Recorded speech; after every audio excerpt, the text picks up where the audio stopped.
সাইয়েদনা আমর ইবনে al-As রাদিয়াল্লাহু তাআলা আনহুকে পাঠিয়েছেন মিশরে। মিশরে একটা দৌড় প্রতিযোগিতা হতো। ওই দৌড় প্রতিযোগিতায় আমর ইবনে আল-আস রাদিয়াল্লাহু তাআলা আনহুর ছেলে অংশগ্রহণ করেছে, কিন্তু এক মিশরি ওই দৌড় প্রতিযোগিতায় চ্যাম্পিয়ন হয়ে গেছে, রানার্স আপ হয়েছে আমর ইবনে আল-আসের ছেলে। এবার মিশরি ফার্স্ট আর গভর্নরের ছেলে সেকেন্ড। রাগের চোটে আমর ইবনে আল-আসের ছেলে ওই মিশরির মাথার মধ্যে একটা বাড়ি মেরেছে। মিশরি বলে, আমার মাল্লা কেন, তুমি খেলায় পারো না, আমারে মাল্লা কেন? কয় আনা ইবনুল আকরামিন, আমি গভর্নরের পোলা, আমি যা বলবো এটাই হবে, আমার উপরে কথা নাই। মিশরি ওইখানে আর ঝগড়া বাঁধায় নাই, মনে দুঃখ নিয়ে মদিনায় চলে আসলেন। এসে বললেন, আমিরুল মুমিনিন, আপনি আমর ইবনে আল-আস রাদিয়াল্লাহু তাআলা আনহুকে মিশরের গভর্নর বানিয়ে পাঠিয়েছেন। একটা প্রতিযোগিতায় আমি চ্যাম্পিয়ন হয়েছি, ওনার ছেলে হয়েছে রানার আপ। কেন সে চ্যাম্পিয়ন হতে পারে নাই? এই কারণে আমার মাথায় লাঠি দিয়ে 3টা বাড়ি মেরেছে। বিচারটা দিছে কার দরবারে? কথা বুঝেন নাই বলবে? ওমর ফারুকের দরবার। ওমর ফারুক বললেন, তাই আগামী বছরের অমুক তারিখ আমি সব গভর্নরদেরকে ডেকে হিসাব নিতে, ওই দিন তুই থাকবি, পারবি না? মিশরে বলে, পারবো মানে অবশ্যই পারবো। ওই দিন 7 রাজ্য থেকে 7 গভর্নর হাজির, গভর্নরদের ছেলেরাও হাজির, মিশরীয় হাজির। 7 গভর্নরের কাছ থেকে 7 এলাকার খোঁজ খবর নেওয়ার পরে ওমর ফারুক বললেন, আইনাল মিসরি, মিশরী লোকটা কই, এদিকে আয়। মিশরী সামনে আসার পরে বলল, আমর ইবনে আল-আস, তুমি মিশরের গভর্নর, তোমার ছেলে সহ তুমি আসো। আমর ইবনে আল-আস এসে সামনে বসে রইলেন। এবার বললেন, ও আমর ইবনে আল-আসের ছেলে, তুমি নাকি ইবনুল আকরামিন গভর্নরের ছেলে, তুমি যা বলবা মিশরে নাকি তাই হবে, তোমার নাকি অনেক দাপট। নিজে একটা লাঠি এনে মিশরীর হাতে দিয়ে বলল, এবার তোর মাথায় যতটা মারছে তুই ততটা গুনে গুনে মার, আমি দেখবো। আমর ইবনে আল-আস দেখবে, আমর ইবনে আল-আসের ছেলেরে তুই এখানে মার।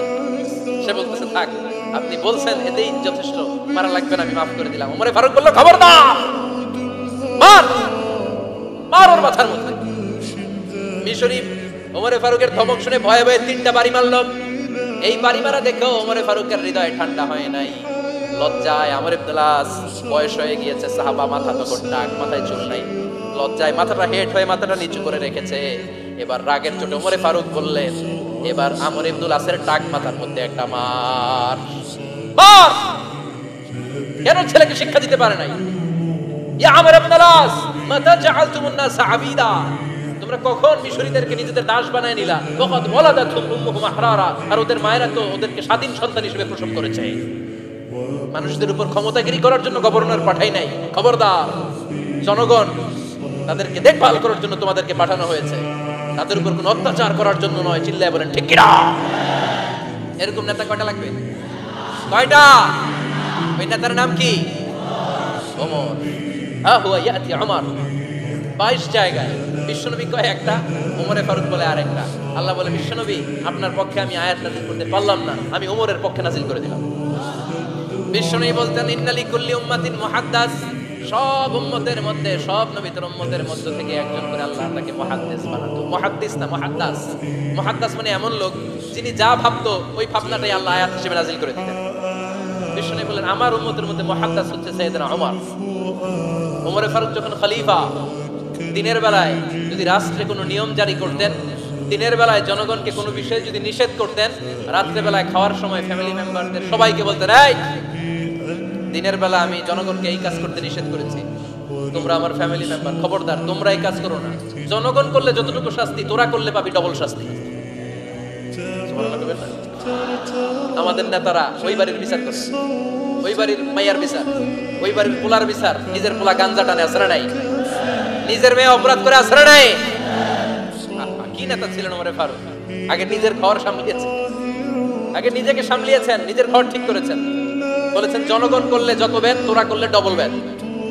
দিস ইজ কল লিডার, ঠিক কিনা? এক বাবা এসে বললেন, ওমর ফারুক আমার ছেলে কথা শুনেন, বেয়াদব। ওমর ফারুক ছেলেরে ডাকলেন, বাবা তুমি তোমার আব্বাজানের কথা শোনো না, এটা তো কবিরা গুনাহ। ছেলে বলে, ওমর ফারুক সব দায় দায়িত্ব আল্লাহ ছেলে মেয়েদেরকে দিয়েছে। ওমর ফারুক বললেন, অবশ্যই দায়িত্ব দিয়েছে। তাহলে বলেন আমার বাবার দায়িত্ব কি? উনি বললেন, প্রাইমারিলি প্রথমত 3 দায়িত্ব। আইয়ানতাকিয়া উম্মাহ, পৃথিবীর প্রতিটি বাবার উচিত ছেলেদের মেয়েদের জন্য ভালো মায়ের ব্যবস্থা করা। 2 নম্বরে আইয়ুহসিনা ইসমা, সুন্দর তার একটা নাম রেখে দেয়া। 3 নাম্বার ইউআল্লিমাহুল কিতাব, তার আল্লাহর কিতাব শিক্ষা দাও। এবার ছেলেকে আমার আব্বা 3টার একটাও করে নাই। এবার ওমর ফারুক রেগে গেলেন, বাবার কাঁধে ধরলেন, বললেন তুই ছেলের জন্য বিচার নিয়ে আসলি, তোর তিনটা দায়িত্বের একটাও তুই পালন করিস নাই। ছেলে বলে আমিরুল মুমিনিন, আমার মা নর্তকী, আমার মা মাজুসি, আমার মায়ের মধ্যে কোনো আদব কাদব নাই, সুন্দরী দেখে আমার মারে বাবা বিয়ে করছে, আমার মায়ের কাছ থেকে জীবনে কিছু শিখি নাই। 2 নাম্বার সাম্মানি খানফাসা, আমার বাবা আমার নাম রেখেছে চামচিগা। কি নাম রাখছে? এটা নাম হইলো একটা, এরকম উল্টাপাল্টা নাম আছে না? নাই না, এগুলো রাখবেন না। আব্দুল্লাহ রাখবেন, আব্দুর রহমান রাখবেন, আরেকটা কি বলছি আজকে? হুজাইফা রেখে দিয়েন, পারবেন? ওয়ালাম ইউআল্লিমনি হারফাম মিন কিতাবিল্লাহ আমিরুল মুমিনিন। শুধু তাই না, আল্লাহর কোরআনের একটা অক্ষর আমার বাবা কোনোদিন আমারে শিক্ষা দেয় নাই। ওমর ফারুক রেগে গেলেন, এবার বাপের কান্দে ধইরা মারতে শুরু করলেন। তুই পোলার নামে বিচার নিয়ে আইছিস, তোরে মার দিমু আগে। এরকম নেতার দরকার আছে না নাই? মদিনায় এক লোক তার বউরে রাগের চোটে 100 তালাক দিয়ে ফেলছে। কয় তালাক দেওয়ার নিয়ম কয়টা? দিছে কয়টা? এবার স্ত্রী কাঁদতে কাঁদতে এসে বলে আমিরুল মুমিনিন দেখেন, আমার স্বামী আমারে রেগে মেগে 100 তালাক দিছে। ওমর ফারুক বলে দইরা নিয়ে এটা নিয়ে আসা।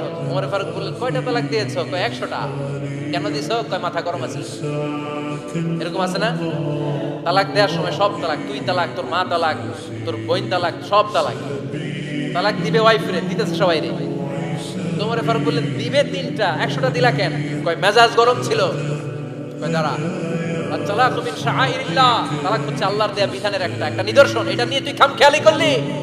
আমার রায় শোন, আমার রায় হচ্ছে 3 তালাকে তোর বউ তালাক, বাকি 97 তালাক তোর পিঠের উপরে পড়বে। এরকম বিচারের দরকার আছে না নাই? এরকম দৃষ্টান্তমূলক বিচার যদি বাংলার জমিনে দেয়া হতো, আর কোন নারী ধর্ষিতা হতো, আর কোন নারী অ্যাসিড মারা হতো, আর কোন নারী যৌতুকের জন্য কান্না করতো? একটা আমল লাগবে, বেশি না। কয়টা লাগবে? তিনি গভর্নর সিস্টেম চালু করেছিলেন, governor system, Islamic state. Bahrain, Yemen, মিসর, কুফা, বসরা, মক্কা, মদিনা, এই 7 জায়গায় 7 জন গভর্নর পাঠিয়েছেন, তাদের থেকে তথ্য নিতেন। এই গভর্নর সিস্টেম উনি বানিয়েছেন।